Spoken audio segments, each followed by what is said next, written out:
Shared rivers and lakes sustain millions of people, but pollution turns these lifelines into liabilities.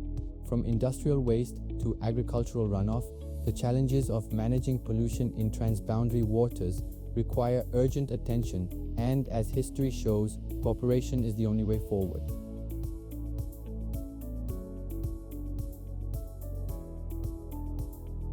Over 260 rivers and lakes cross international borders, connecting nations but also spreading pollution. When pollutants flow downstream, the effects aren't confined to one country, making shared waters a shared responsibility.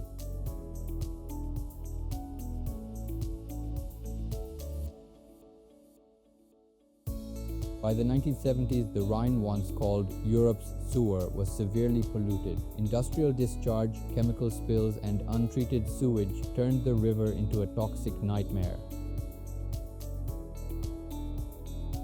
In 1986, the situation reached a crisis when a chemical spill at the Sandoz warehouse in Switzerland killed fish populations and contaminated drinking water across multiple countries. This disaster galvanized action. In response, the Rhine Action Program was launched in 1987.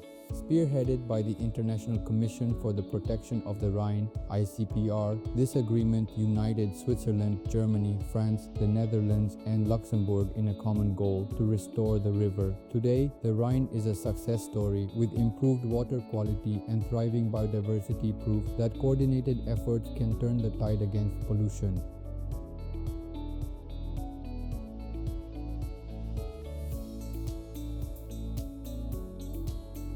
The Great Lakes, shared by the United States and Canada, contain 20% of the world's surface fresh water. But during the mid-20th century, industrialization and agricultural runoff led to massive pollution, with Lake Erie famously declared dead in the 1960s. The culprits included phosphorus runoff from farms, untreated sewage, and industrial chemicals.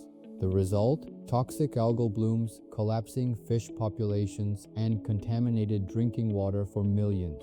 In 1972, the United States and Canada signed the Great Lakes Water Quality Agreement, pledging to reduce pollution and restore the ecosystem. Efforts included banning harmful chemicals like DDT and PCBs, upgrading wastewater treatment plants, implementing regulations to curb agricultural runoff.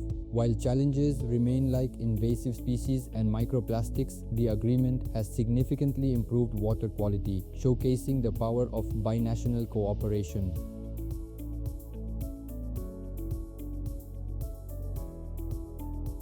These cases highlight key lessons in managing pollution of shared waters. Early warning systems, like those implemented after the Sandoz spill, help mitigate cross-border damage.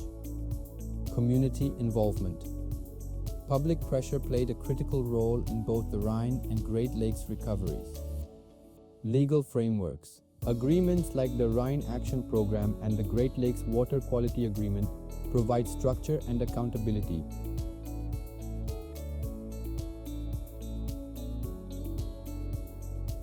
Despite these successes, pollution remains a growing threat to shared waters worldwide. Rivers like the Ganges, Mekong, and Nile face mounting pressures from plastics, untreated wastewater, and agricultural runoff problems that demand similar international cooperation.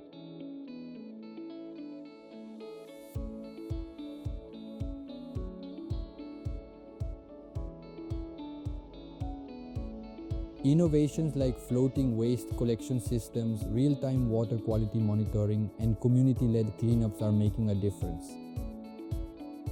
For example, the Interceptor system by the Ocean Cleanup is being deployed in transboundary rivers to capture plastic waste before it reaches the ocean. From grassroots movements to advanced technologies, the future of clean shared waters depends on collective action. The stories of the Rhine and the Great Lakes remind us that pollution isn't just a problem, it's an opportunity for nations to come together and act.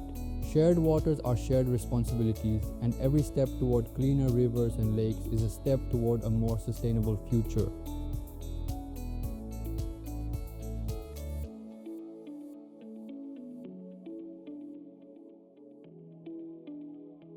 In our next episode, we'll explore how local and global partnerships are driving new solutions to protect water ecosystems.